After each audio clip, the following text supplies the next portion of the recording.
you.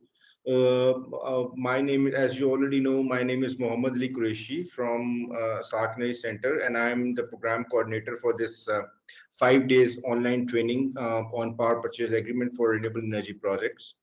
I will also be moderating these technical sessions as well. So it's worthy of mentioning that this exclusive training is being organized by SARC Energy Center Islamabad. Just to recap what we have discussed yesterday, we discussed about the RPPA financing structures and bankability requirements for the RE projects, including the mode of financing for RE projects. Also, the barriers related to the financial, technical, and regulatory were discussed, and some conceptual as well as the practical strategies for enhancing the bankability of the RE projects with appropriate PPF financing structures were brought into the limelight. So, moreover, we also in our second session we also discussed about the roles and obligation of parties in RPPAs and dispute settlement mechanism. Our presenter, Dr. Dittal, also highlighted the roles and responsibilities of each stakeholder in PPA, giving an example of the Nepal electricity regime. He underlined the regulatory challenges being faced by Nepal and also the similar SAARC countries. Further, he shed light on this grieve and dispute settlement mechanisms. So this was what we discussed, and if anyone from the participants, like I always say, that would like to comment or would like to add something to it, that what are his or her takeaways from the yesterday session. So the floor is open to the participants.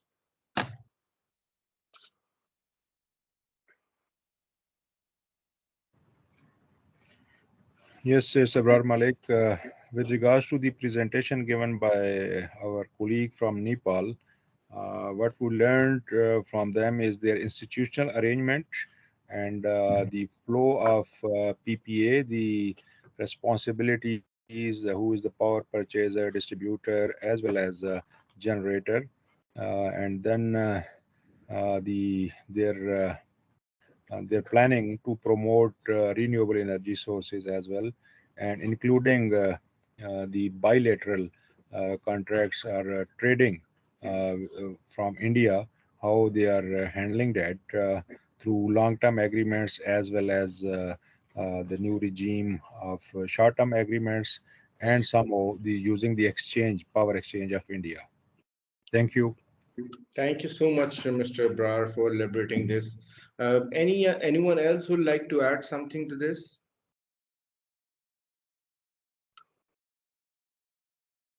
So I don't know whether the people are shy or they're still, I mean, have some thoughts.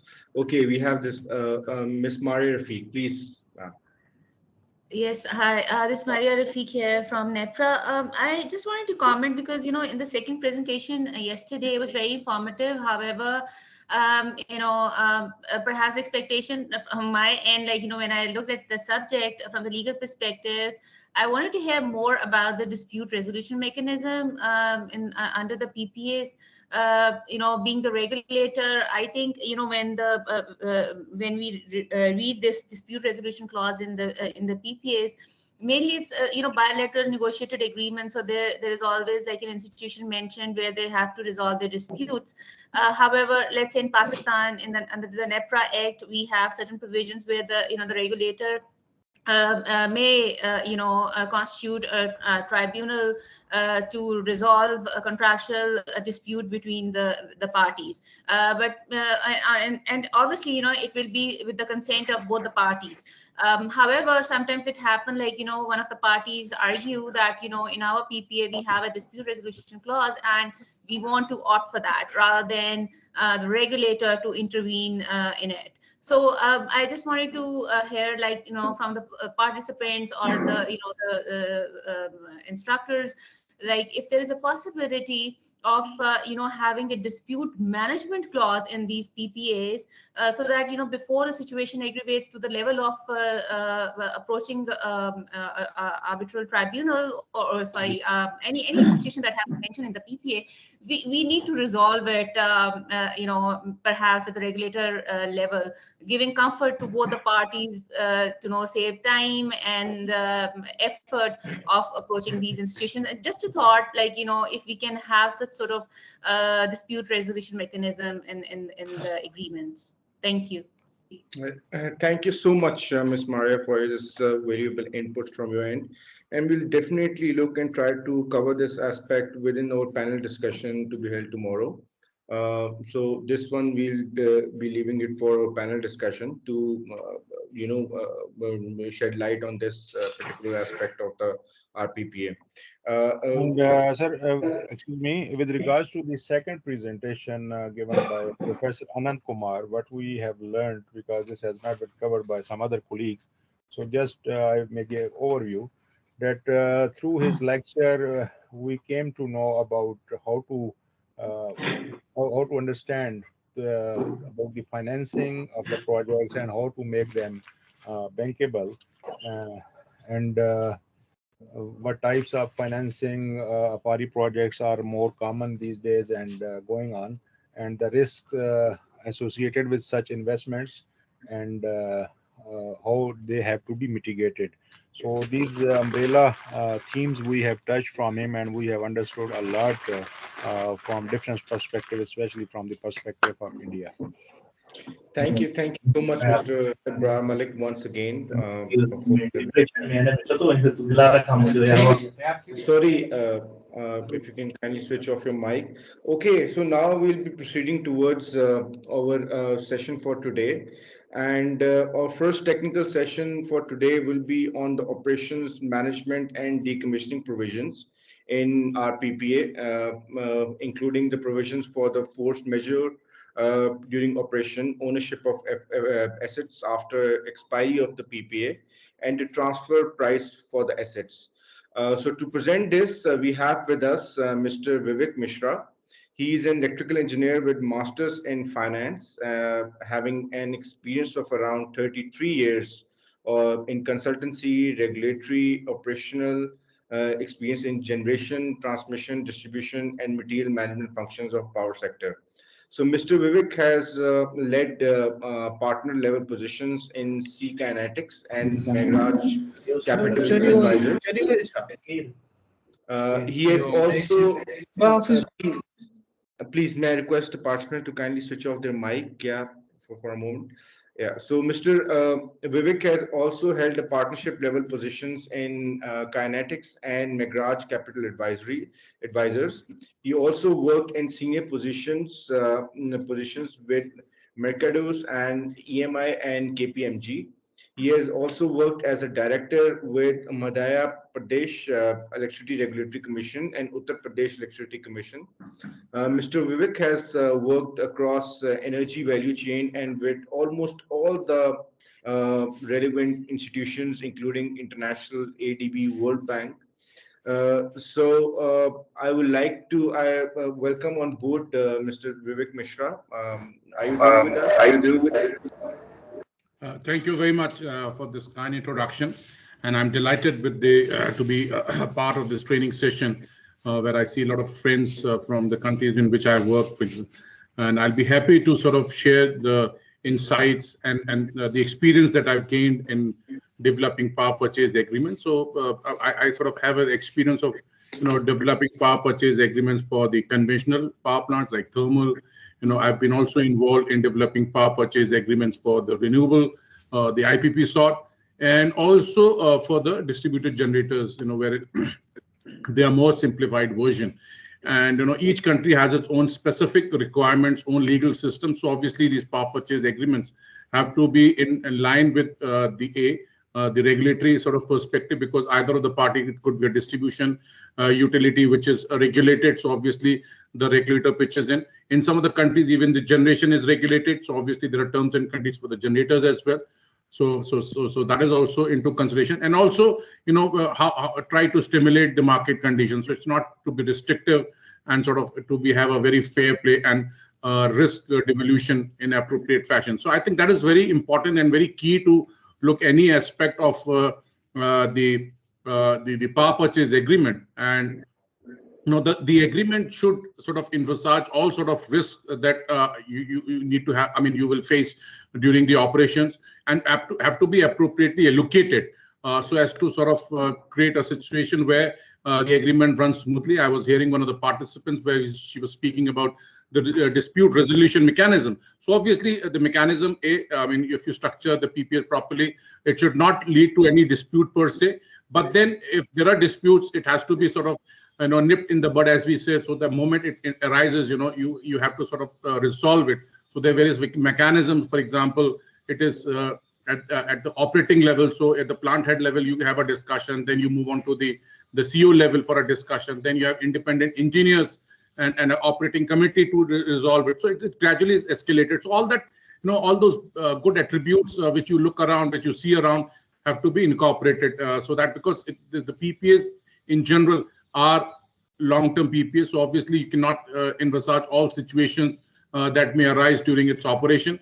And also in a sense that, the PPAs have to be bankable for the procurer and bankable for the seller as well, because the entire funding mechanism is sort of dependent upon it. And the last is the enforceability, because if you can have any good PPA and if there is no intention to sort of adhere to or enforce it, it is a paper. People every time will go to the court and stall it. So that is something which guides every aspect of the PPAs and sort of which is similar for my section as well.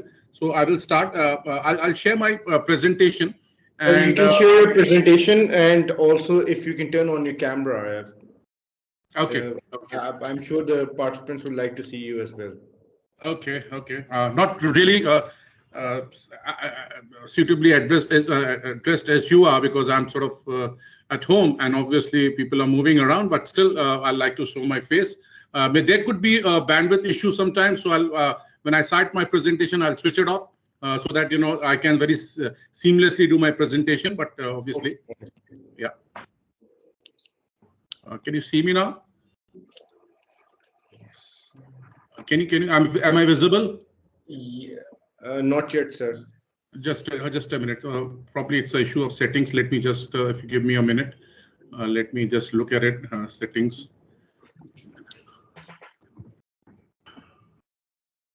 Just change my laptop per se, and so sometimes. For the participants, I would like to request that if you have any questions, you can type in the chat box for those who chat box is accessible to them. And for the rest of the participants, they can ask the question. Perhaps we can pause a bit in the middle of the presentation, and we'll give the opportunity to the participants to ask one or two questions, and then we can proceed forward. So please do ask your questions and make this session more interactive. Thank you. Still, I'm not accessible. So good. Let me check.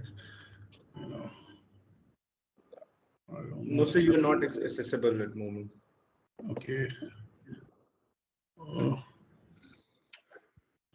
So what I can do is let me begin with the presentation, and I'll call my son. Yes, sure. Yeah, probably he'll have a better handle on sort of these settings and all. Just a minute. Right. So I think, sir, we can proceed with the presentation. Once the issue has been resolved, you can turn on the camera. So we can proceed with the presentation. You can kindly if you can share your presentation, please. Okay, I'll do that first. Let me do that. So I'd love to. Just a minute. Yeah.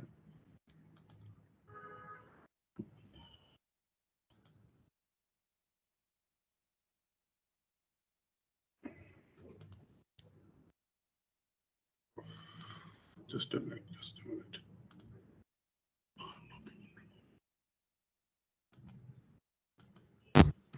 Is it visible now? Yes, it's visible, sir. You can switch on to full screen mode.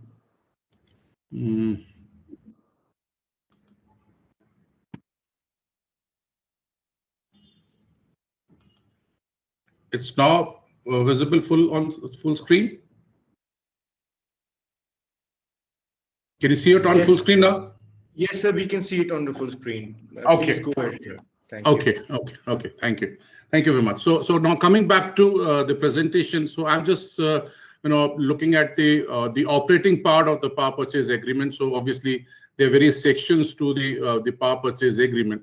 So when you sign the power purchase agreement, you have certain conditions precedent. So you obviously sort of have to meet those conditions. Then there are conditions attached to the commissioning of the plant. So there are, how do you sort of commission, what tests you do, those all prescribed. And then comes the operational part. So obviously that's the most important, because the power purchase essentially is about the operations. And for the renewable energy, it's about for 20 or 25 years. So obviously this is very important. And typically, see, when you are you're procuring power through IPP mode, the onus of maintaining the plant and in healthy condition and running it as per the prudent utility practice lies with the seller per se, because the payments and the incentives are dependent upon the output.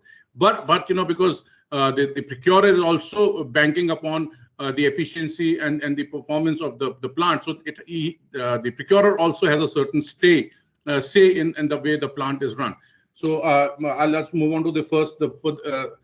This is the way I structured. So these are the topics that I'm going to cover. First is the operation and maintenance, then provisions for force majeure, the ownership of assets after expiry of PPA, transfer price of assets, and provisions for decommissioning. So these are 5 topics that I will cover. And I've tried to be very precise and to the point, because as I mentioned in the beginning, the power purchase agreements have to be contextualized in the context of the laws prevailing in a country and the understanding the procurer and the seller has. So I've tried to be as broad as possible to cover all the possibilities and very generic. But if there are any specific questions, I would be happy to take them, and I would be happy to answer as and when they arise. So just let me know.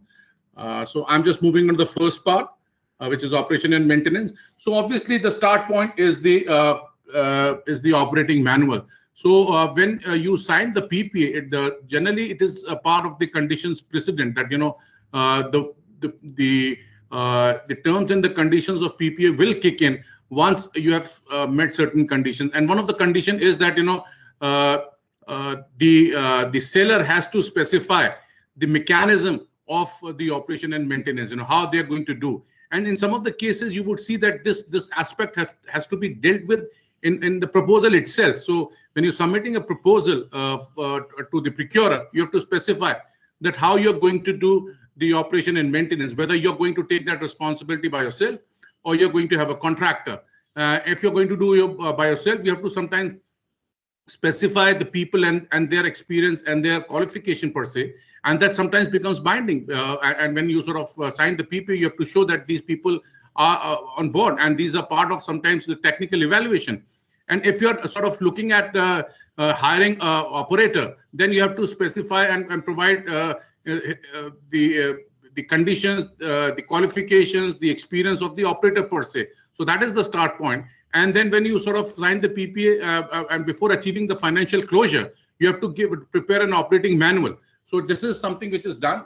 You have to share the O&M contract, which you have finalized with the operator, and you have to, or you have to submit, if you're doing by yourself, O&M manual per se. In the O&M contract, you have to see, you have to specify that what are the terms and the conditions of enforcing the plant availability or net energy that you are sort of promising to the procurer. So it's more like a back-to-back arrangement, that whatever you're promising to your procurer, you have to specify that in the contract per se. You have to specify what penalties and incentives that you're providing, and also the manpower, in terms of the O&M operator has to provide, he has to run shifts, how many operators would be in each shift, if there are people who are absent, how that they would be replaced. So all those conditions, all those requirements are specified in the contract or in the manual per se. And when you sort of develop this manual, you're actually codifying all your O&M practices. Will come what practices we are talking about. And generally, in such cases, for the O&M part of it, both the procurer and the seller have to set up an operating committee. So it has a representative coming in both from the seller and from the procurer. They identified the modalities of operation and maintenance, which gets reflected into the manual per se. Now, there could be a situation where the seller is specifying something else, and there could be, both the procurer and the seller not arriving at a certain common point. Then there is a provision of settlement by the independent engineer. So there's a provision in the PPA per se for some of the operating conditions, the type test, and achieving the commissioning and everything to be certified by independent engineers. So both the parties are looking at and appointing independent engineer who then steps in. So that's the way these manuals are prepared. These manuals per se are not cast in stone, as we say. So as we go along and you experience a lot of changes or experience different conditions, you keep on modifying this the manual, which is then ratified both the parties. So either party can initiate the changes to this manual, and both the parties have to come to an agreement. So apart from the general conditions of operation, these manuals do provide for dealing with emergencies as well. So emergencies, if they face, how they will be communicating, how they would be responding, what will be the roles and the responsibilities of the two parties, and how would the plant be taken into shutdown or isolated if there is external emergency that is arising, for example, from the interconnection. So all those aspects are codified, and then you also have to sort of indicate, how quickly you are going to restore back the resources that you're going to employ there. And then you at the operating manual or the operating conditions also specify the communication procedure as well, because that is also important, because these procedures at some point of time have to be real time, because you're facing certain issues or you're trying to communicate with the counterparty. So identifying the counterparty, the mechanism to take a quick decision, and the mechanism to sort of, if they're restarting or any external help is sought, so what will be the role of the procurer. So all that is specified in this operating manual. So this is something which is there to sort of on the table, which people adhere to. Now, one of the condition is that the operation should be as per prudent and reasonable operational practices and applicable code. So this is sometimes very generic and can lead to dispute. But then here steps in the original equipment manufacturer. So sometimes they specify what the terms and the conditions of the equipment, how it should be maintained, how they need to be operated. So these becomes a part of the practice per se. So that is very important when you're sort of developing operating codes and all. You have to actually refer back to OEMs and their sort of manuals, and they all become a part of your operating manual. So the equipment per se, whichever the original equipment supplier is, so you are supposed to keep all those documents and codify that, and then the applicable code. So obviously, because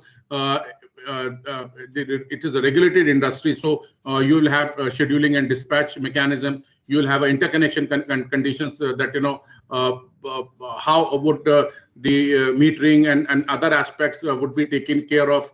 So all that is specified in the grid codes, which have to be adhered to. Your connectivity conditions, they're also specified. So all those are to be adhered. And if you have a system operator, so logically, you have to share information with the system operator. You have to abide by his instructions. For example, if there is any grid security which is threatened, so obviously he can provide you back down instructions. Although most of the renewable energy have a mass translation, so those conditions have to be adhered to. And obviously, there could be certain implications which are again dealt with in the power purchase agreement. For example, deemed generation. If you have been asked to back down, for example, there could be a transmission or evacuation problem, and which exceeds more than the predefined time. So obviously, if the seller is to be compensated for the loss of energy, so all that is a part of it. And then in the conditions, you're also provided that you have to maintain a certain amount of availability. For example, in the conventional case, it is around 85 to 90%. In the thermal also, in the renewable plant also, there is a certain availability which is to be met. They prescribe certain downtime. So that is important. There is a net energy commitment that you're making. So all that becomes a integral part of the contract, and the plant has to be operated accordingly. Then also, as I mentioned, the grid codes and other become applicable. So by default, you'll have to provide a certain amount of reactive energy support, or you have to maintain a certain power factor at the interconnection point, and also provide a certain voltage profile, because the generators are the ones which are primarily responsible for maintaining the grid voltage. Now with the renewable energy kicking in, and they are a bit different, their excitation system is different, but now they have the inverters and other things which synchronize the system with the grid and appropriately interact by producing reactive energy or changing the voltage profile. The other important aspect, and typically this kicks in when you are having systems which are connected to the distribution network, the smaller systems, even it could be IPP, that they sort of disconnect or connect to the system in a way where they do not harm the grid, per se. For example, if the incoming supply gets disrupted, they would not, force the energy into the grid, because it could lead to the security issues of the personnel that are working. So there is a provision of how does it get isolated from the system and when it gets connected back into the system.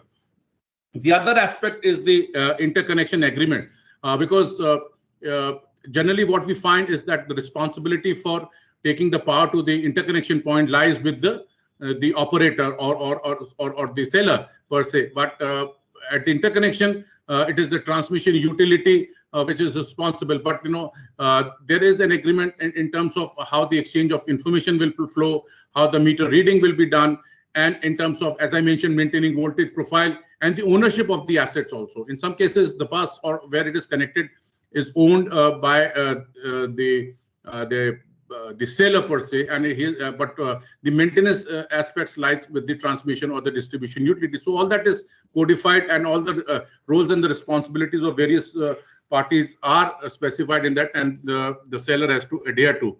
The most important now is the forecast and scheduling as per the grid code. Now you would see that initially in most of the countries, a lot of leeway was given to the renewable energy. They could sort of provide a forecast and not adhere to for various reasons.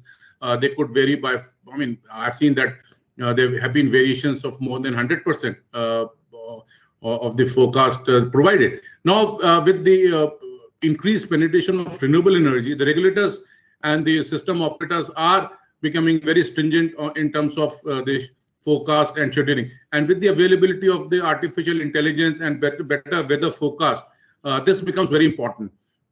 So, in generally, you find in the power purchase agreement that the moment first of all they are committing certain amount of energy based on the RFP itself, that there is a commitment, and then when you sort of sign the PPA before the commissioning, you give a schedule that based on the ground measurement, the site measurements, you provide a certain schedule that subject to the contract which was and terms and conditions which were prescribed in the RFP. This is my generation schedule on a month-to-month basis. So you do a forecast, you do a planning per se, and there are a lot of tools available to sort of give you a forecast.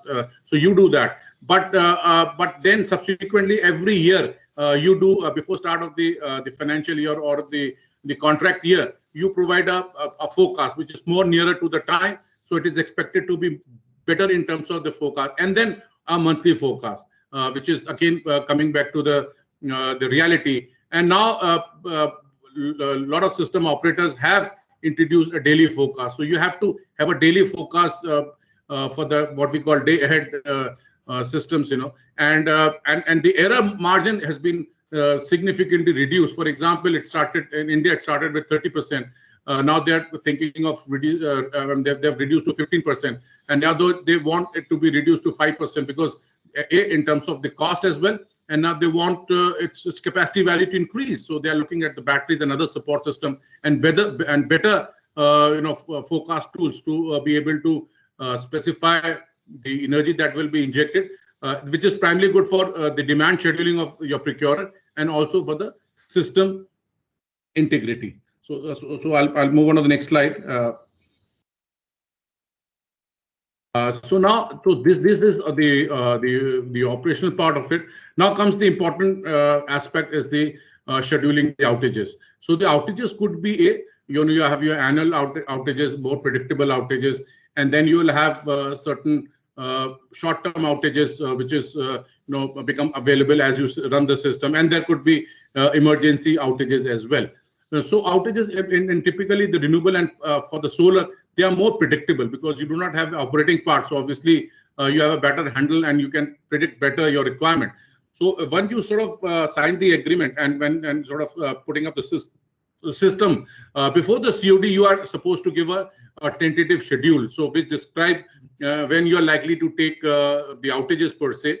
And generally you have to avoid the peak hours or the peak time or the peak season, which is specified by the procurer both in the RFP, and then when you're scheduling your outages, they will come back to you and tell you that this is what they would want from you. And the outages also more or less prescribed, because once you're committing a certain availability or net energy, you can very well do a back calculation and see that what is the outage hours that are available to you.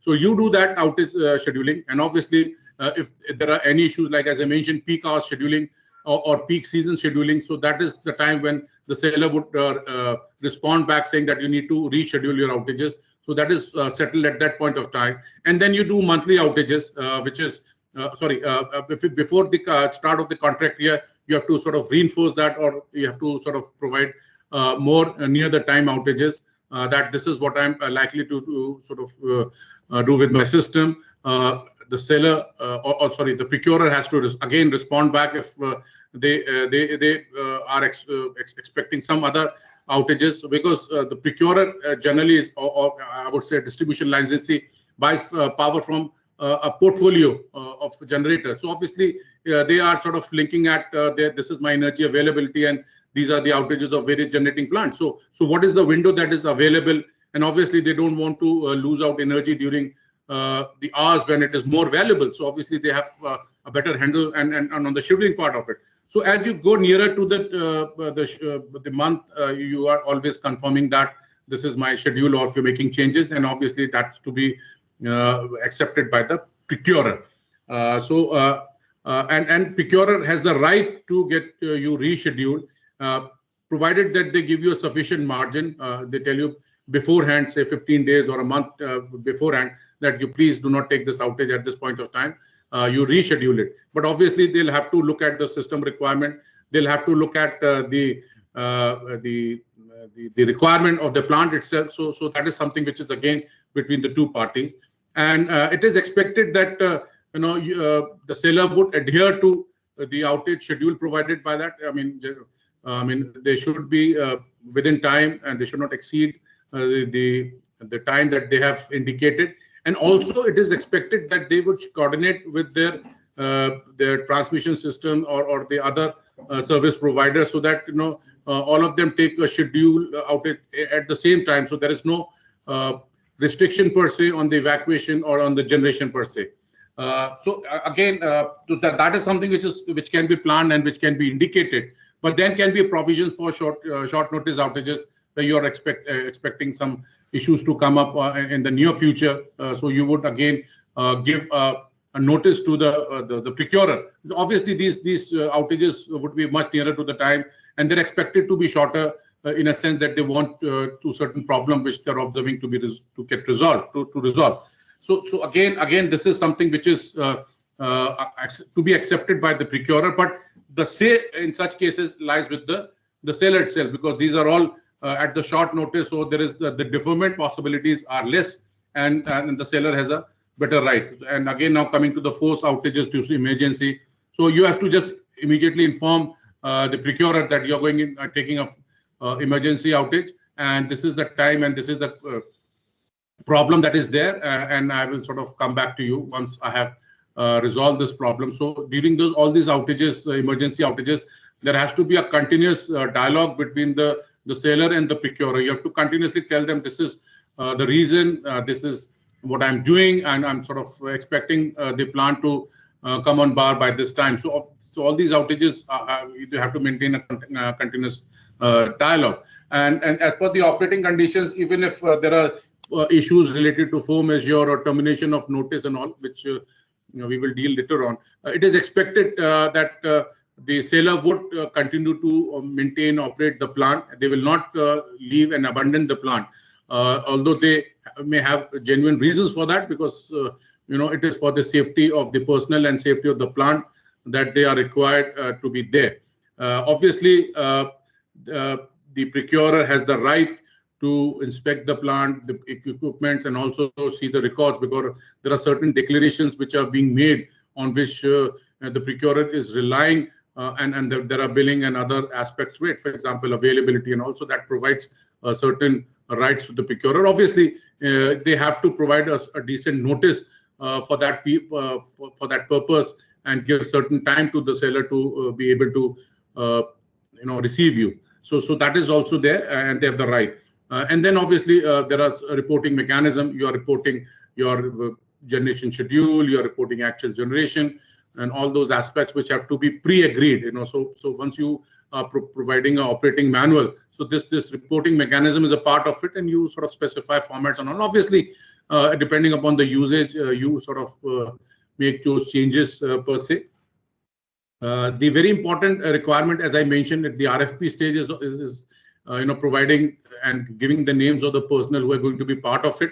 And in any case, if there are any changes to the operating people, it has to be reported to the procurer, that people are qualified or replace original set of people with equivalent experience and qualifications. So the personnel operating the plant, they have to be reported to the procurer, and procurer has the right to reject a person or the operating contractor if they feel that they may not be in a position to run the plant safely and as per the requirement. The last is the right for the purchaser or the procurer to step in. So, for example, if there is a dispute with regard to any of those contractual agreements, and the purchaser has right to take up the plant and operate it by itself. Although there are consequences to in terms of the payment, termination payment, and other mechanism do kick in, but he has the right. So and it is very specifically specified that if you abandon the plant for more than 2 days or 3 days, the purchaser has a right to step in and operate the plant.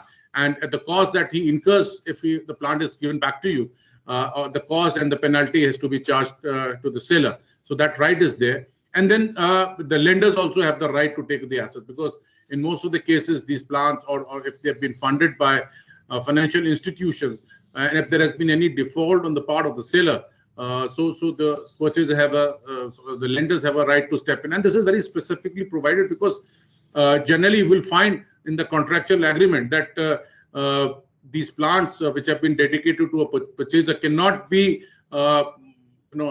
either sublet or hypothecated to some other agencies, except for the lender who have provided the loan. So very specifically, the step-in right are accepted, because the procurer does not accept or any other third party's right, because he wants the dedicated plant to be dedicated to him, because he's making a payment per se on that terms and condition that the entire energy that is generated in the plant or by the plant is for the procurer. So these rights are provided, and this lender step-in right is essentially to give lenders the comfort that the assets that have been created out of it is they would remain in healthy conditions, and if there are defaults per se, they can take over the plant and hand it over to the other or change the owners per se.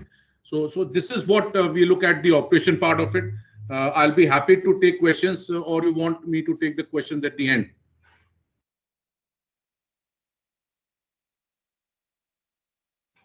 Hello. Dear participants, do we have any questions?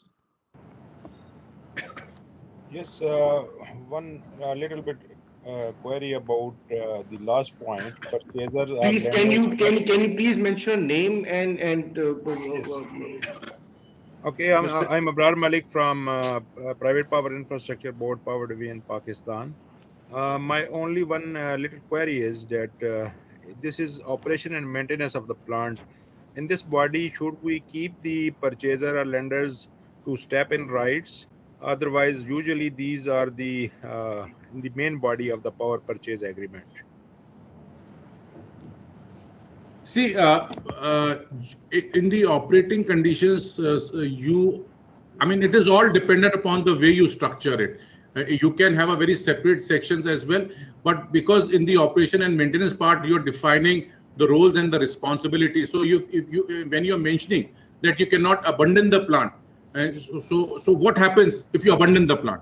So logically, you have to answer that question for the contract to be closed, because you're mentioning very specific that you cannot, under any conditions, you cannot abandon the plant, even if you have a certain right to do that. I mean, even if you're contractually right that the purchaser is at default, so you say that that you cannot abandon it. If you abandon it, then this will happen. So if you abandon it, the purchaser can step in, or the possibility of the lenders can also step in. So you're just closing it. Sometimes what you say is that in case of loan default or in case of these attributes, clause that clause will kick in, and perhaps that clause is talking about the right of the lenders to step in. So this is the way you structure it. Another question, last question I will take from Mr. Faisal.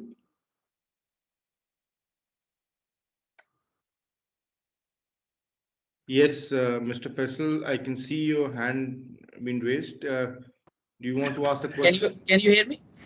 Yeah, I can hear you. I can hear you. Yeah, thank you. Thank you.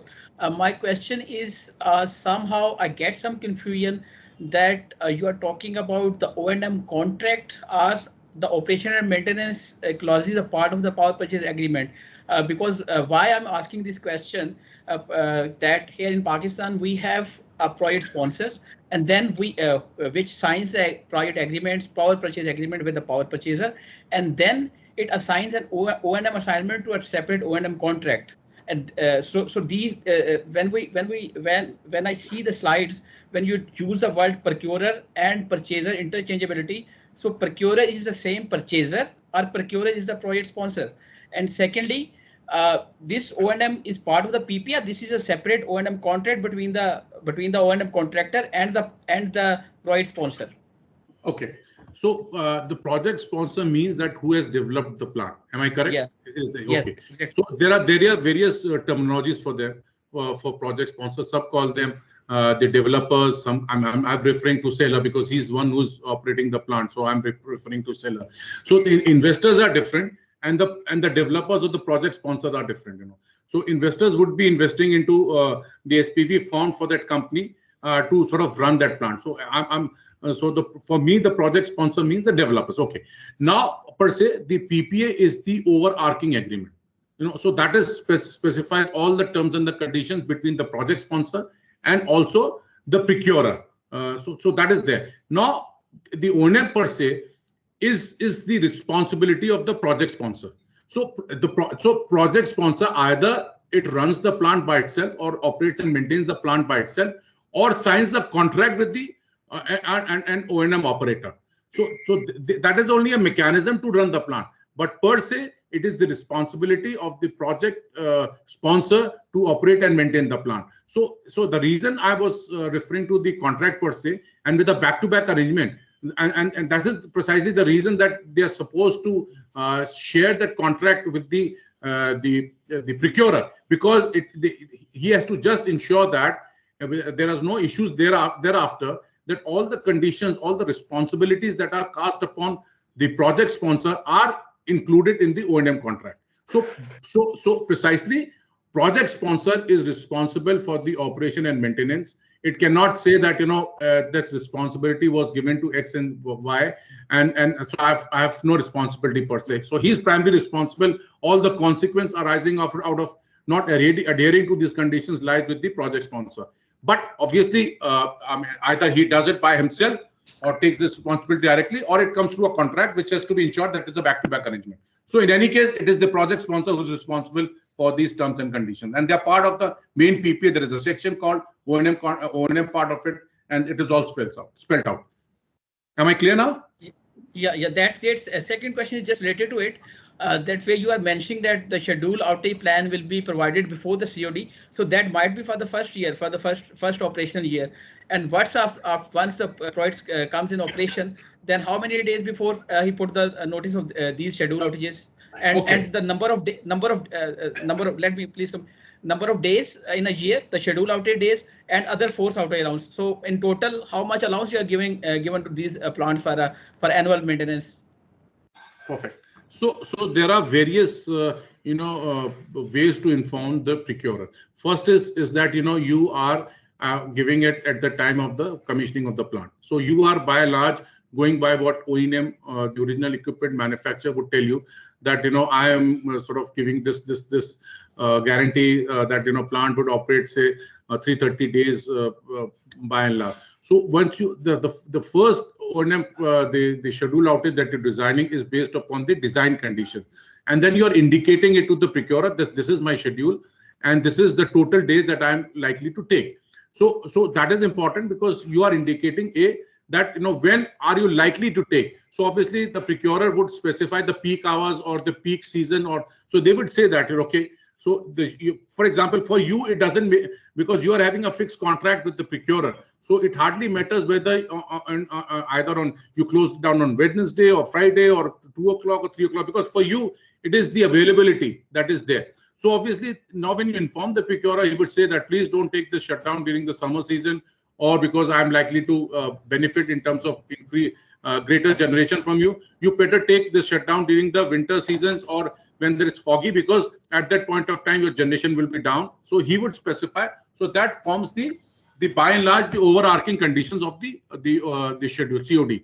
So that is provided before the COD. So generally we would say that a month before or 60 days before the COD you provide that, because you are essentially wanting it to be decided before the commissioning of the plant, that this is the schedule. So that's the reason you give certain days for the procurer to go through it, seek information, and then finally says, okay, go ahead. Now this is for the general layout for the term of the contract. Now when before each operating year you fine tune that, you would say that okay, now I had indicated that I would be taking my scheduled shutdown during the month of November. Now when you sort of start the operating year, you would say that I would be taking in the second week around 15th of November, I would be taking a shutdown for 15 days. So then you specify upfront, and then again because the procurer is also doing his power procurement planning and all, he would say by and large it's okay, fine, and he would then touch down with the transmission operator or evacuation, say that this plant is likely to be shut down 15th and all. So I would want you to also schedule your maintenance during this period. So that gives a time for all the associated parties to by and large come to an agreement. Now when you approach a month, you say that when you're approaching November, say 2 months back or 30 days, it's just basically it's something which will be the two parties, because you provide a time for the other party to react and for the other party to make logistic arrangement. Because if you just before a day or two before the actual shutdown, if you tell them no, you cannot take a shutdown, so he's made all the arrangements. Or if you're changing a date, so he has to give him time to make all those logistics. So this is precisely the reason for providing a certain time period, and as you go along, you just firm it up. Now coming to the shutdown period. So see, generally it depends upon the best practices. For example, if you say that a plant has to be available for 90 days, 90% is the availability. It means that out of 365 days, 10% of the time you may not be available. So total duration of your shutdown is essentially 365 into 10% of that, 36 days or 37 days as you may count. So you in a year you are scheduled for 37 days of maintenance. Now generally what you would look at is that I can do a maintenance if I make all those logistic arrangements. I can very well do it in say 20 days. I will do it in 20 days. Remaining 17 days I will keep for any emergency or other shutdown. So you would sort of then provide that cushion. That cushion is available.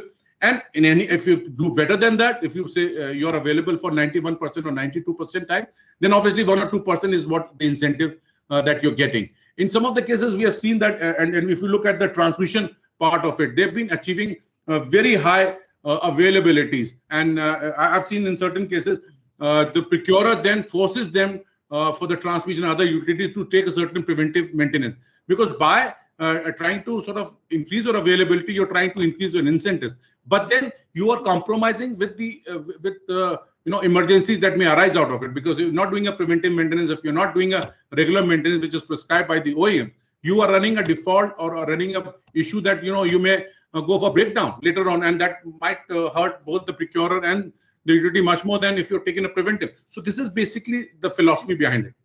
Am I clear now? Yeah, thank you so much. So please proceed towards your to the other next section of your presentation. Just 1 minute, please, sir.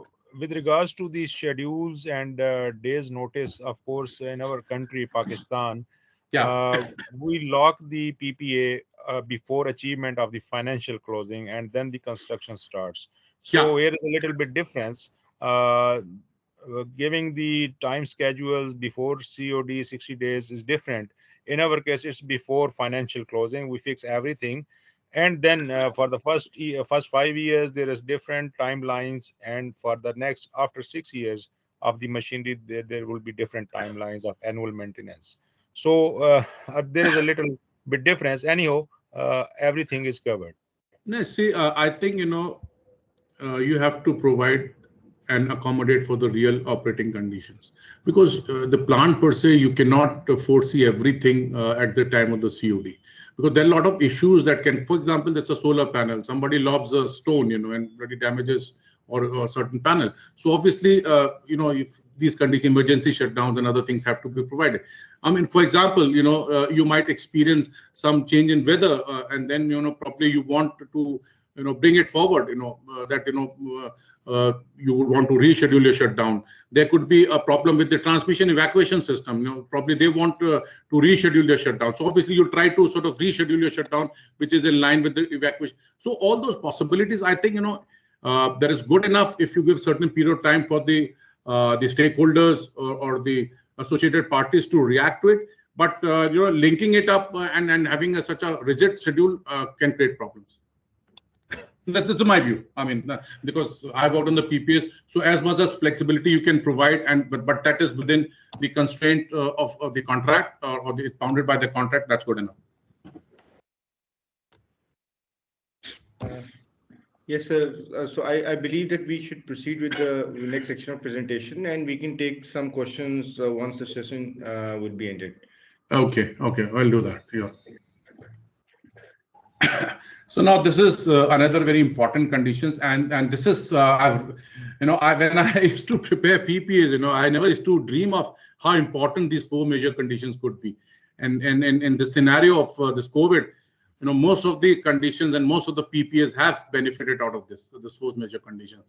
So that's something which I have learned as well. Otherwise, it's very routine to write the languages therein and sort of proceed with it. But the 4 major conditions have actually operated and have provided the relief to both the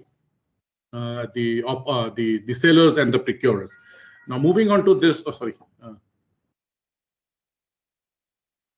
So moving on to the 4 major conditions, I think it's very important that what we classify into it. There is one aspect is the 4 major and the change of the law. So I would generally the change of law is different and it's not considered as a part of 4 major conditions.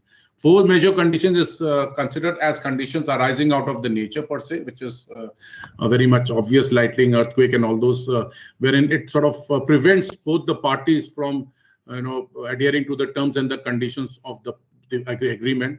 There could be a political force majeure as well, which is man-made, as we say, and it is act of war, rebellion, and also there could be conditions now related to these epidemics and all, which in some cases you would say force majeure, but it could be also the way the governments have reacted to it in terms of forcing lockdowns and other things.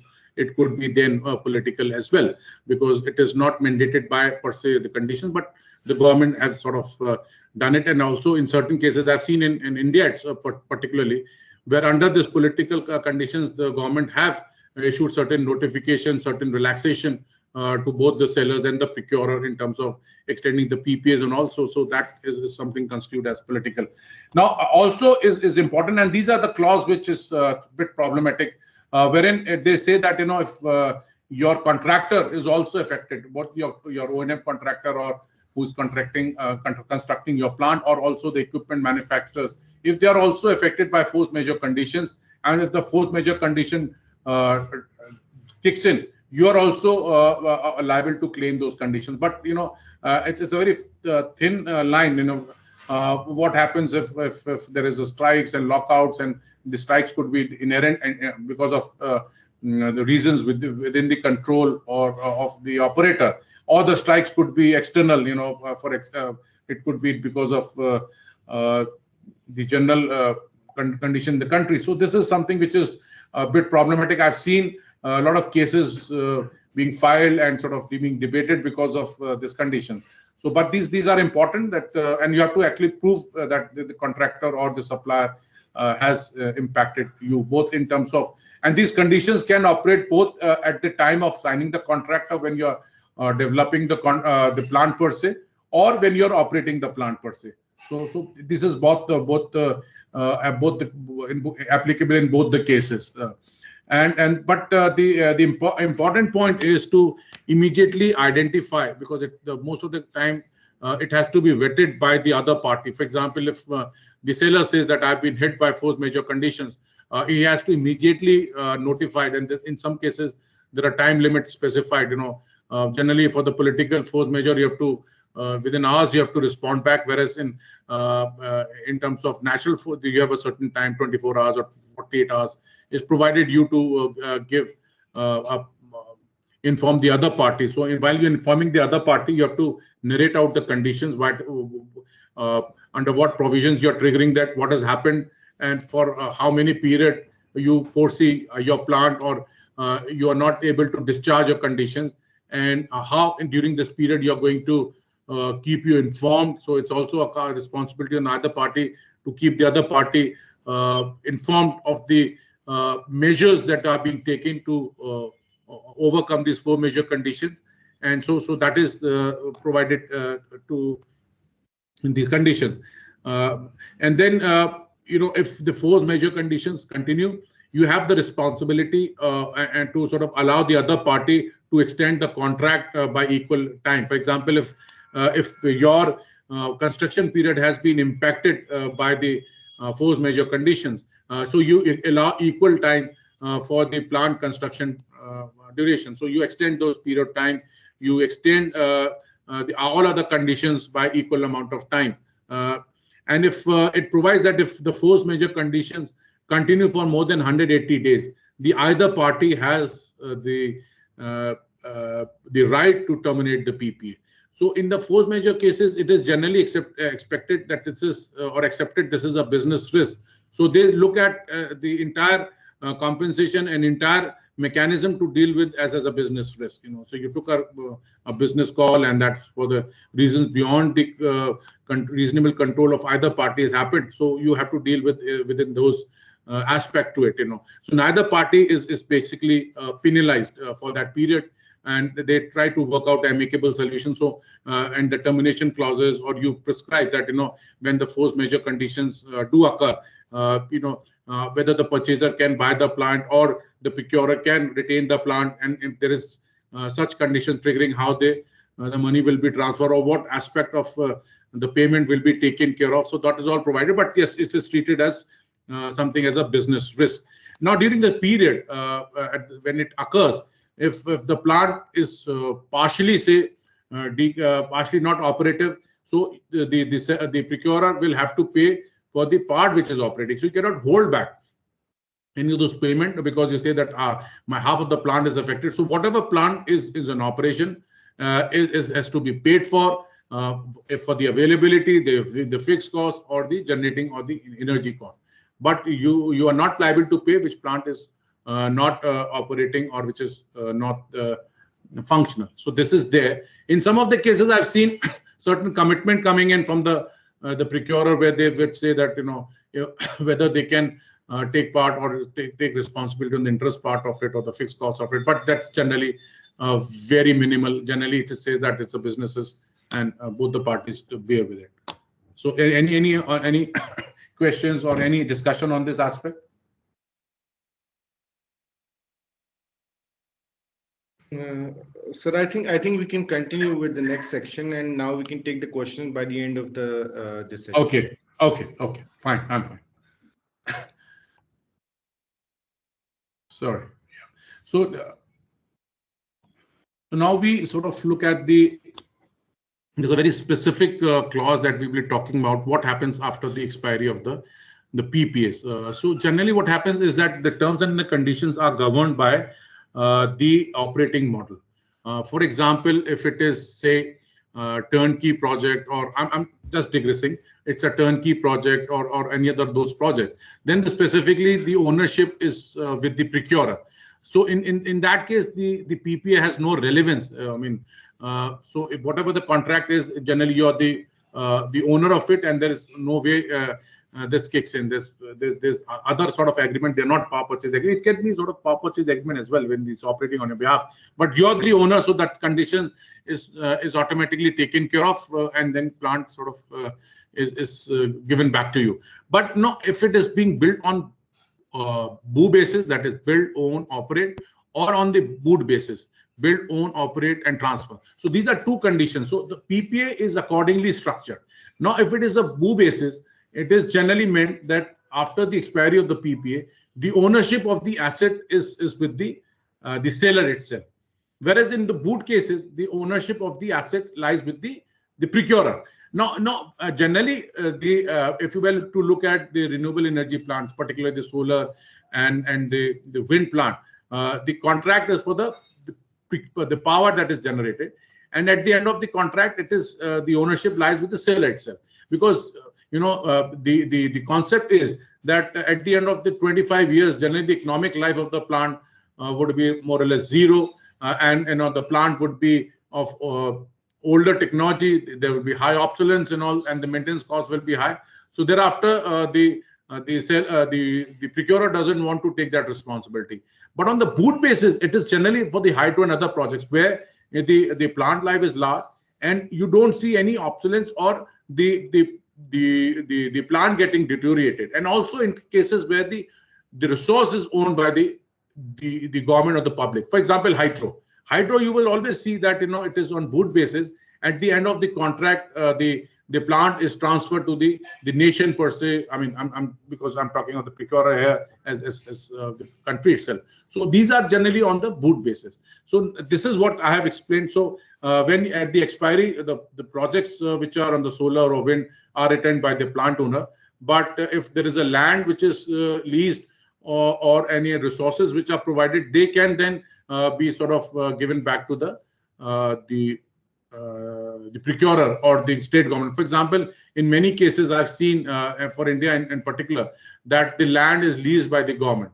So when the project gets over, it is the responsibility of the seller to sort of decommission or take over the plant and hand over the land in the shape and the form that was provided to him back to the government authorities or back to the local authority which was helping you out on the behalf of the procurer. So that is there. And on the expiry of the PPA is the natural culmination of the contract period. So that's conditions that have been dealt. But there could be the termination of the PPA as such. So the PPA could be terminated because on account of owner's default, the project owner's default. And then in the PPA itself, you'll find that the purchaser has the first right to procure the plant. And we will deal subsequently that what is the termination prices that are sort of applicable, because the default is with the procurer. So obviously he should be penalized in some form or the other. So what sort of penalty is that? That is something provided in the termination clause, the penalty that the plant owner has to bear. But if it is procurer's default, then in that case, it is, he has to compensate the plant owner because of his own default. So all the investment that has been made has to be made good, and he has to be sort of compensated back. But if the termination is on account of PPA, then it is the equal conditions. It's a business risk, so it may provide either the procurer to own the plant, or it could be a possibility of the owner retaining the plant and then moving on to a different PPA or moving on to a third-party supply. So do you want to have a discussion, because it's a very specific clause? We will discuss at the end, as you said. Now, importantly, is what is the transfer prices of the assets. So So the transfer price is basically you have to evaluate the cost of the asset, because there are conditions. If there are natural sort of culmination of the power purchase agreement, then what will be the transfer price? If there is a default per se, then what will be the transfer price? And if so these conditions have to be spelled out, and they have to be very accurately and have to be formulaic in a sense that they have to provide a formula of computing this value. Otherwise, there could be a big issue.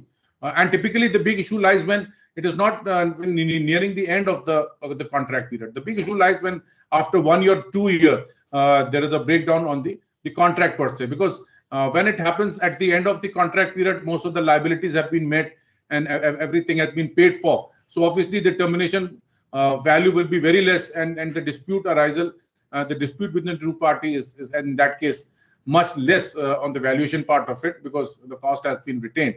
But yes, as I mentioned, it's when you are into 4 years or 5 years, that is the point when there is a lot of haggling that takes place. And because it is again, if you were to look at the way the financials expert do the valuation, it is based on the market conditions, and it's based on the earning potential valuation that that can be arrived. But this is again very subjective.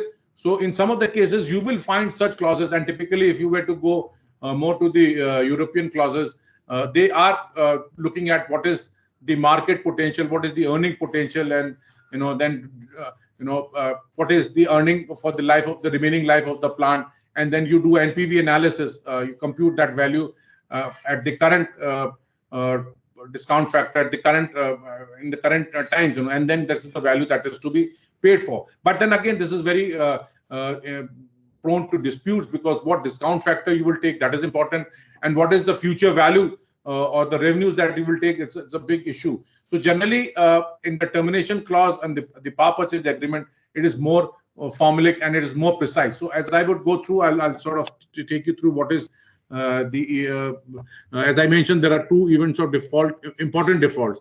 Then when the project company or the project owner defaults, then what you do is, in that case, he has to be penalized because he has a default. So there is a, by and large, conceptually, all his equity is written off, or he has not paid for the equity part of it. So that is conceptually the logic and the rationale behind this formula. So what you say is that all the outstanding debts, whatever the debts which are outstanding, including principal, interest, and prepayment fees, and everything taken together, hedging costs and everything. So that is the debt part of it. This is outstanding. So that is taken care of.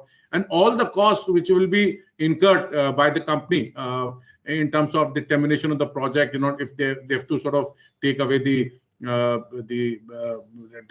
insurances, or if there is amount paid, balance amount to be paid to the EPC contractor or the O&M contractor. So all that is taken together. So the debt part of it, the liability that occurs on the project company, that is taken together, and then you look at the account balances. So if there is any amount or the money which is being held into the account and it is not linked to the debts and all, which will be passed on to the procurer. So that is all, deducted from the debt part of it, because that's something which is meant for paying off the debt. So if any amount has been parked with the lenders, which will be sort of adjusted against the debt, so that is also part of the computation. And by that amount, you reduce the outstanding debt and the insurance proceeds. So if there is any issue, damage or anything which is termination is happening on account of that aspect, so any insurance amount that is to be paid by the insurance company, and that will accrue to the project company. So that is also taken as payment which is happening. So if you reduce this amount, so obviously that results in the lower liability of towards a procurer for the project company. So all these amounts are adjusted. So you know that the debt amount is very much available on the books of the company, because it's generally by and large we see SPV. So all the debt which is incurred for construction part of it is available in the balance sheet and the financial accounts. So it is very much visible. It is very much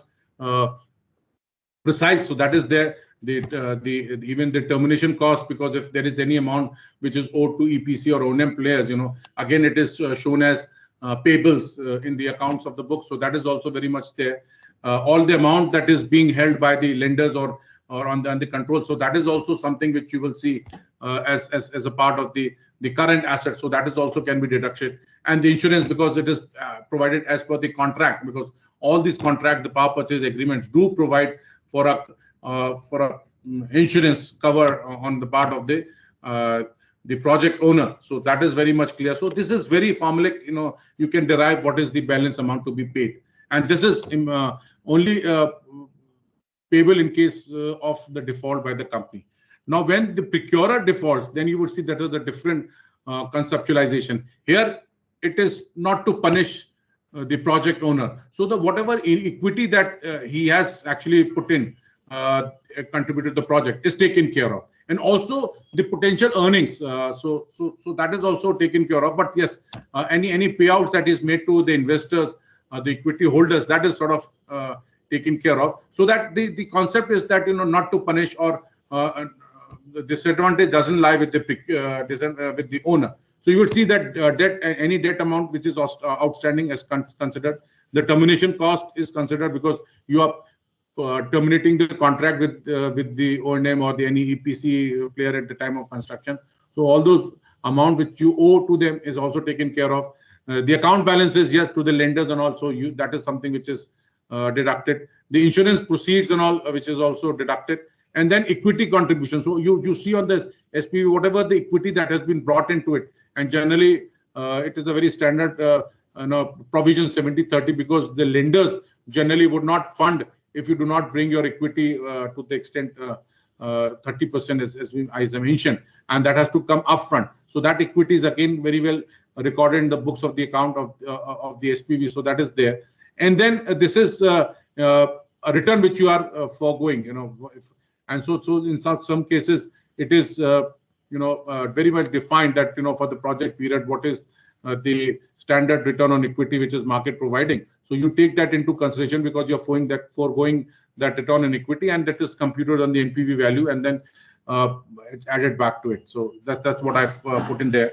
And any distribution of dividends that has been paid out, because this is something where you sort of foresee as getting back your capital. So all that capital which has been taken out of the SPV or the company, that has to be then subtracted, because you have taken back your equity amount. So that to that extent, your equity or your contribution is reduced. So this is the way the transfer price of the assets is computed when it is the procurer's event of default. Now coming back to the last part of it, which is provisions for decommissioning. Now this is very important in case of the renewable energy, and particularly when it is the solar part of it, because the disposal is very significant aspect. So the two aspects is very important in this. One is the land part of, because that is generally provided if it's not been procured or it's not a private land, it's been provided by either the government or by the procurer. I'm talking about the government-owned procurers or the distribution licensee. Then this land has to be given back, and in the same condition, in the same form, it was handed over. So you will find an implementation agreement signed between the project owner and the authority, with the procurer being the third party. So in the solar parks and other areas where the project are being developed, so you have an implementation agreement wherein it very clearly specifies what is the form and the shape in which the land has been given, what is the role and the responsibility of the respective parties, what are the charges to be paid by the project developer to the agency which is leasing out, and then what happens if it is the project gets over or project is terminated, in what shape and form it will be handed over, and if it doesn't, if it's not put in the shape and the form in which it was handed over, and if there's a cost that is incurred, how that cost will be treated and how that will be recovered, that is also part of it. And then this implementation agreement is a tri-party agreement. The local authority, the seller, and the procurer, they all sign together, and it is ultimately the responsibility of the procurer to enforce this provision. So again, it becomes a part of the power purchase agreement. So it's a very generic in there, and it makes a reference to this implementation agreement when it will provide very specific details that this is the coordinate of the land, this is the approach road, this is the infrastructure, everything that is provided is made a part of it. So, this is what is mentioned here. Along with the giving back of the land is to sort of get it re-registered. Again, it is the responsibility of the project owner to notify the government, notify the local authorities that the PPA is over or that there's been termination. So that is to be their responsibilities. This is what is there. And generally, when you sign an implementation agreement, like you have a performance guarantees or bid bonds, very similar. There is a decommissioning bond and all. The money is paid upfront. So as I was mentioning, there is a penalty clause. So the government can retain the money or utilize this money for putting back that land into usable shape and size and form in which was originally. Yeah. So I think this is I'm over with it. This was my specific mandate. Right. Okay. So we have a couple of questions coming up, and I would like to encourage that there was one person, Mr. Hasib. I mean, he was. Mr. Hasib, are you there with us? Please go ahead and ask your question. Yes. Can you hear me? Yeah, I can hear you. Hello. Hi. Thank you. My name is Hasib, and thank you for the informative presentation. I want to get some more details on this decommissioning bond. Is it a guarantee bond that the plant will be decommissioned in time, and if it is not decommissioned, then the procurer can cash this bond and use that money to decommission the plant? Yes, it is guaranteed. It is backed by the financial institutions. It's like very similar to what you provide performance guarantees. So it's a part of that performance guarantees, I would say. Although it's mentioned in the implementation, it's there, and it is mandatory on the part of the banks or the agencies which are supporting it to sort of make the payments as and when it is requested as per the terms and the conditions. And it is generally based on certain percentage of the cost of the land. Okay. So please go ahead. Please go ahead, Hasib. Yes, I'm saying cost of the land for as a rental value or. See, generally what happens is that when you are sort of signing this implementation agreement, you are prescribing certain monthly rental values and all. And also, there could be stamp duties and other things where you may specify, the value of the land. And also you do a calculation because apparently, because all these stamp duties and other things are linked to it.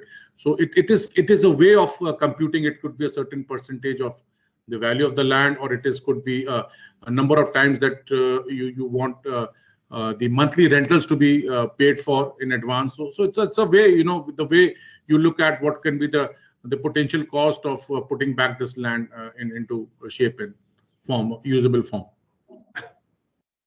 Thank you. Okay, so there are some questions in the chat box as well. I would like to take those questions, and then we can move forward to the next question from the participants. So one of the participants, Mr. Adil Khan from Pakistan, manager wind power plants, he has asked this question that for solar and wind, what is the reason behind returning the land in original condition to the government? As the land has a value due to being microsited, roads, foundation, offices, etc.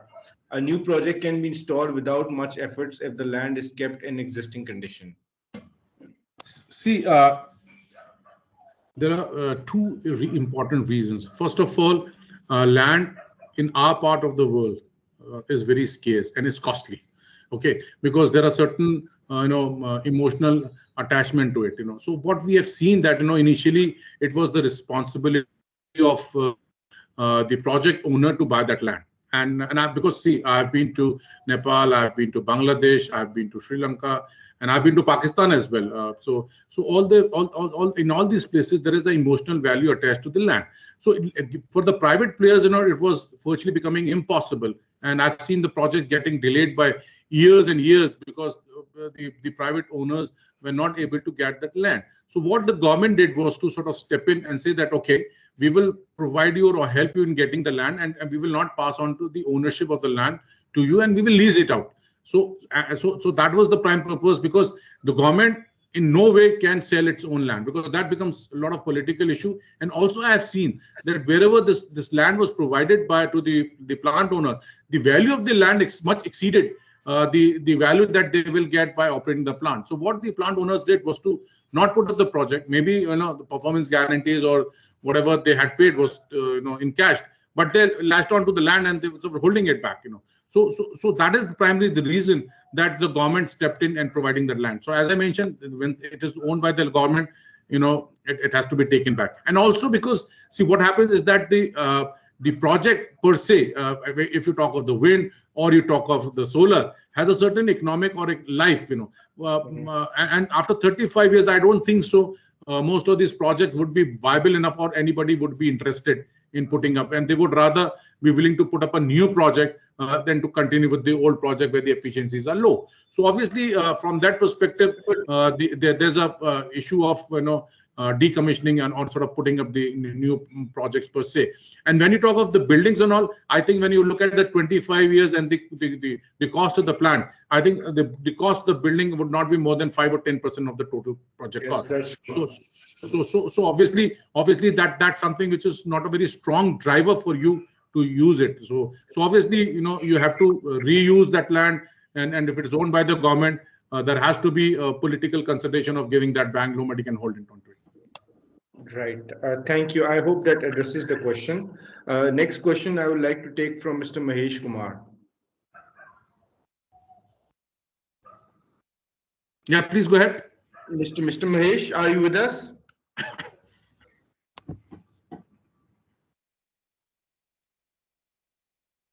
Okay, so I think we can take a question from Engineer Papun Das. Good afternoon, sir. Good afternoon, sir. Yes, I don't understand haze break cost. Actually, I don't know the haze. I don't understand the haze break cost. Please explain. No, I didn't get you. Haze? Hello. Haze break cost. In your slide, I have seen the haze break cost. Which one? Which one?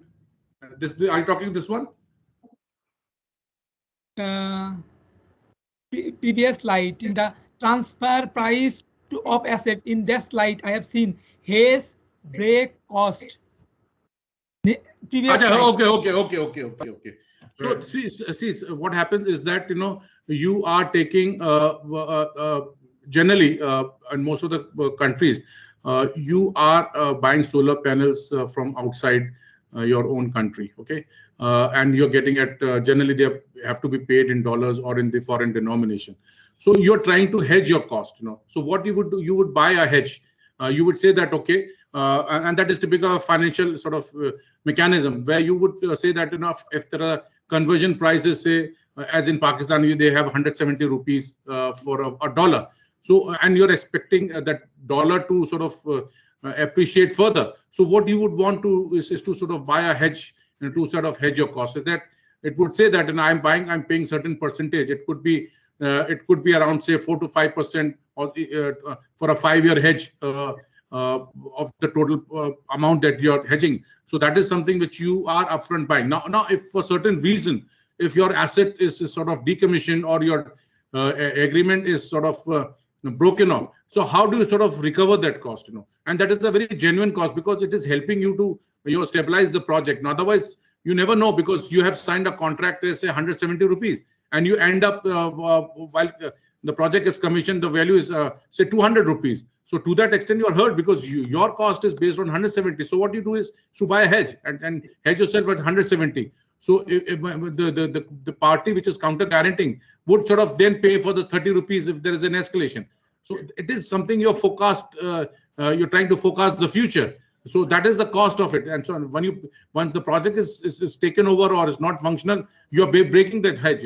So obviously you are going to pay that cost. Right. Thank you. So next question I would like to take from Mr. Mohammed Aurangzeb. Hello. Good Yeah, I can afternoon, hear everyone. you. Good afternoon. Thank you, Mr. Vivek, for the detailed presentation regarding O&M. Well, my question is related to O&M contract between plant owner and contractor, in Yeah. which we are bound to follow certain clauses such as performance obligation, force majeure, underperformance, and termination, Yeah. and so on. Would interested to know whether any change or variation is allowable or applicable during the agreement, or only after expiry. See, these agreements, O&M contracts, are sort of approved or are in with the as I would say, concurrence of the procurer, because he has to see his own interest that whatever is a part of the larger contract has to is having a back-to-back arrangement. But there can be issues. For example, if the existing O&M contractor goes bankrupt, or it is not performing well, or there is other issues, then you have the right to change that. There's a lot of disturbance, please. Yeah, so he has a right to change that contractor. Okay, so that right is there. So obviously, you can change the contractor itself, or there are, if you want to put some enabling conditions into the contract, you're entitled to do that. But it has to come with the prior approval of the procurer. So you would have to reach out to the procurer, say this is, this was the approved contract by you. I want to change these conditions. For example, the plant, the O&M head, the employees, which were part of the original contract, somebody may leave, so you want to replace that. So obviously you'll reach out to the procurer. Even replacing the employees is a change of contract, because that is a part of the contract. So you will reach out to the procurer, get the approval. He has to justify, or he has to be confident enough that the replacement is equal to equal, and he would give the go ahead, and then you would allow the O&M contractor to change the condition. So by and large, the process is there. It has to come with the prior approval of the procurer. You have to inform and you have to get the approval of the procurer. If you do it without his prior approval, then you are at the default of the agreement, and penalties and other aspects can kick in. Thank you. Thank you, Mr. Mohammed Aurangzeb. Next question I would like to take from Mr. Mahesh Kumar. Mr. Mahesh, are you with us? Yes, I'm with you. Okay. Please go ahead and ask your question. My question is regarding force majeure event. Okay. Right now we have a pandemic everywhere. Therefore, some projects we have an agreement with them for 20, 30 years. They are under construction, and there are issues now. They have been delayed. Construction has been delayed by some time, maybe 6 months, 9 months, 1 year, something like this. But our force majeure clause of the contracts classified 3 types of force majeure. One is political force majeure, and second is change in law force majeure, and third is other force majeure. And this pandemic or epidemic comes under the third one, the other force majeure. In our contract, the political force majeure and change in law force majeure are compensated. But the other is also compensated, but that's just through that we will not penalize them for the delay, and we can give them the time, appropriate time for the construction. Okay, so whatever time that is actual, they are delayed by the force majeure, we can give them. But as far as the payment, as the cost due to delay of the force majeure, definitely if there's delay, construction is delay, definitely the cost also occurs. In such a situation, what is your experience says that our contract's not saying to pay money for delay. We can just give them time, and as well as we can forego our liquidated damages. Yeah. Then what about third one? Can they claim money for the delay as well? See, if you read, there are 2 aspects to it. One is change of law. That is something which is then compensated at whatever changes that occur, because that is something. Change of law is different. Now coming back to this force majeure, as I mentioned during my presentation, it is considered to be a business risk. It says that neither of the parties at default, and neither of the party is going to impose any penalty or consequence on the other party, because you are, so in this the aspect that you have referred to, your construction cost has gone up, but by that extent I have not been able to procure power. So either I am sort of incurring a cost on account of it, there are lost sales to it, because or you're procuring from the spot market, you're procuring costly energy. So you are getting also hurt. The procurer is also getting hurt. The owner is also getting hurt. So it is like, you bear your losses, I bear my losses. This is something which was not foreseen.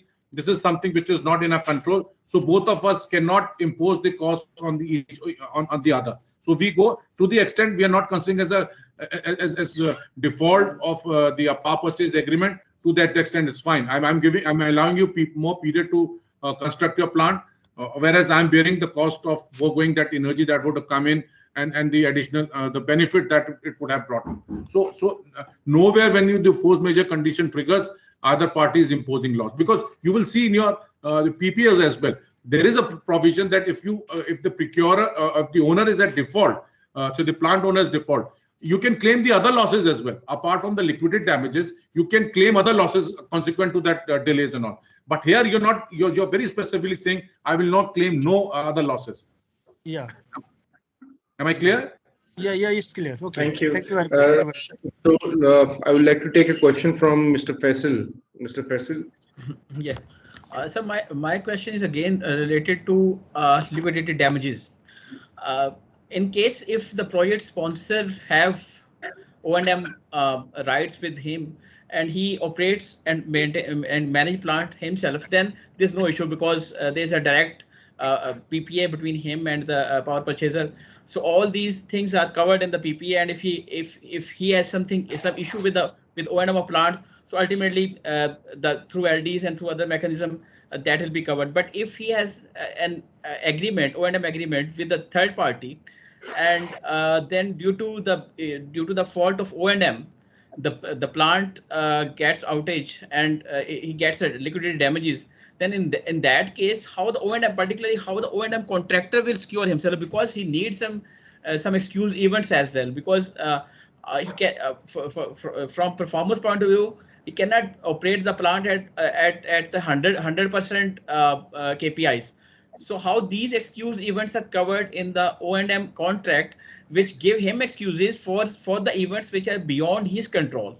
So because this is exactly the model which we are exercising in Pakistan.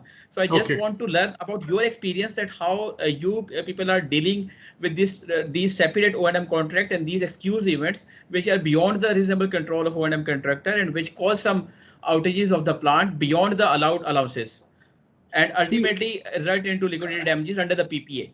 Absolutely. I think, the important point is to have a back-to-back arrangement. So what I've seen is that, for example, force majeure conditions, it will also occur in the contract with the O&M operator as well. So, and also the responsibility to maintain a certain plant availability, net energy, all these are back-to-back arrangement. Now, if there is the force majeure condition triggers for the O&M operator, it triggers for you as well, because if I showed you the conditions where it says that your supplier or the contractors. So if the force majeure condition triggers that, then if your contractor is claiming a force majeure condition, then you can also claim that force majeure condition. But it has to be proven. Now it has to be very a fine line that you're talking about, because it has to be a back-to-back arrangement, and then obviously for you to protect yourself, for example, you have to maintain a plant availability of 90%. What you will do with the back-to-back arrangement, that you will prescribe 92% as availability to be provided by the O&M. So you're trying to create a cushion. You have to have a back-to-back arrangement, and you have to create those conditions which are similar in your contract in the O&M contractor as well.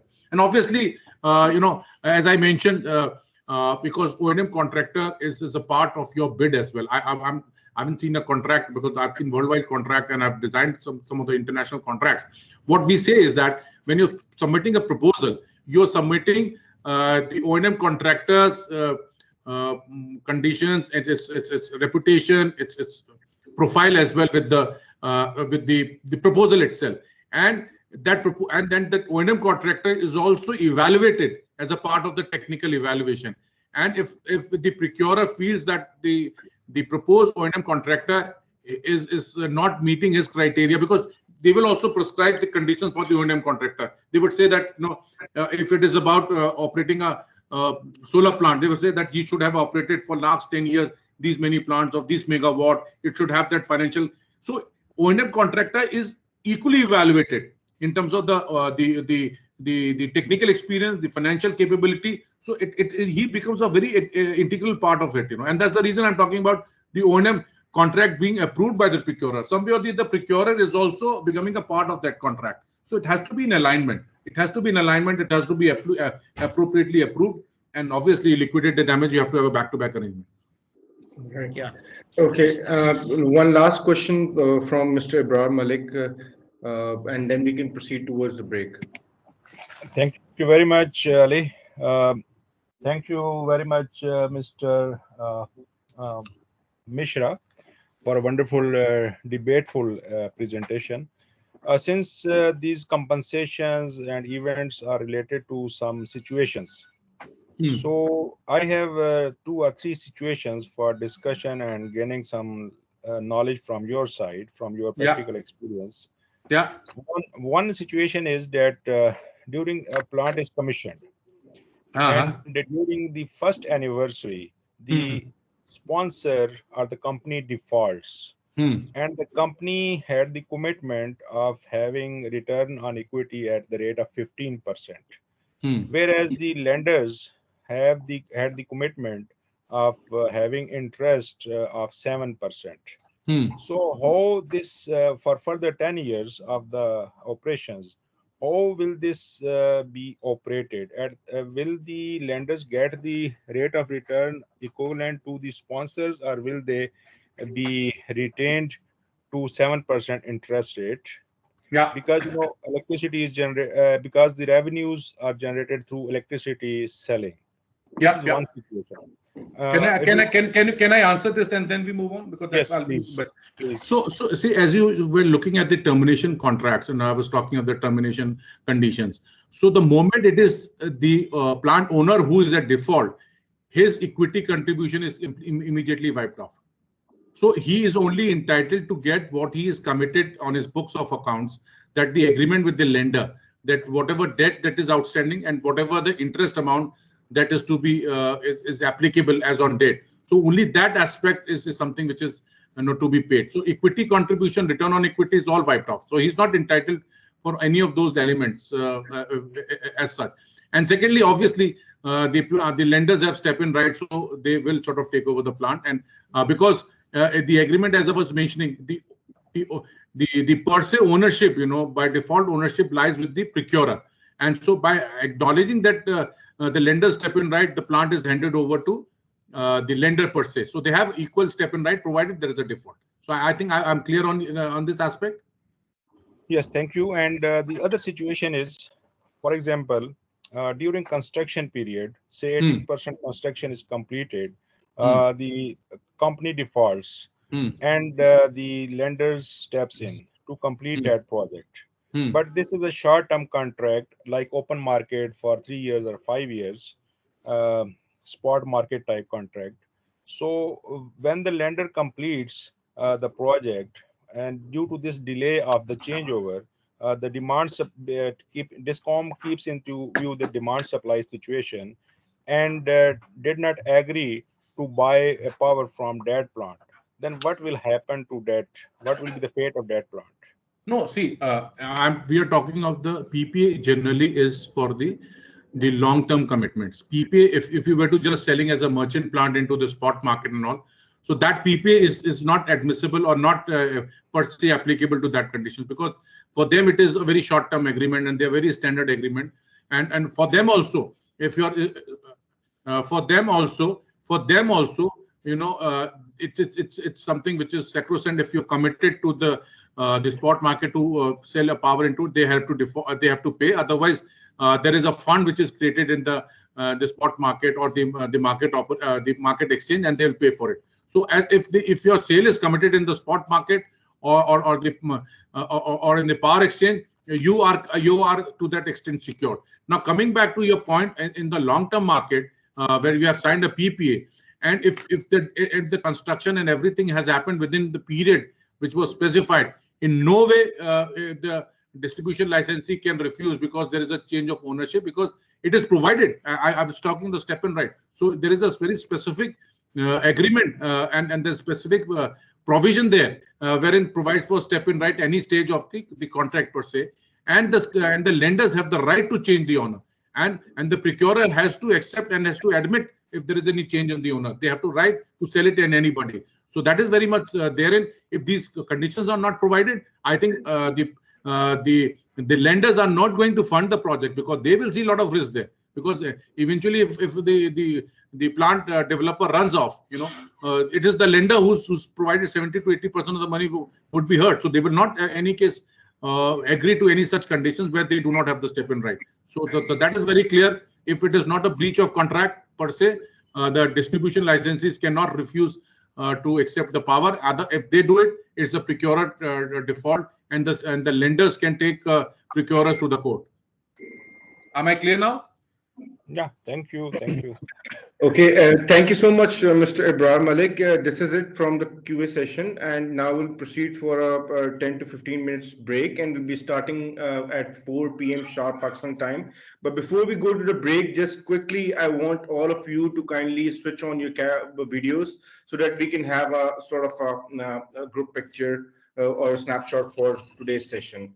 So may I request everyone to please switch on their webcams to have a picture. Am I visible or not? Yes, may I request the IT support to take the snapshots, please. Sir, you are not visible yet, as yet. Oh, I'll see settings. There's some issues with the setting. I'll ask my son to do that. I've not been able to do it. They are more apt and efficient in all changing the settings. If you are not visible, then this is a useless picture instead. Yeah. Okay, right. So, admin, can you take a snapshot of this of the participants, please?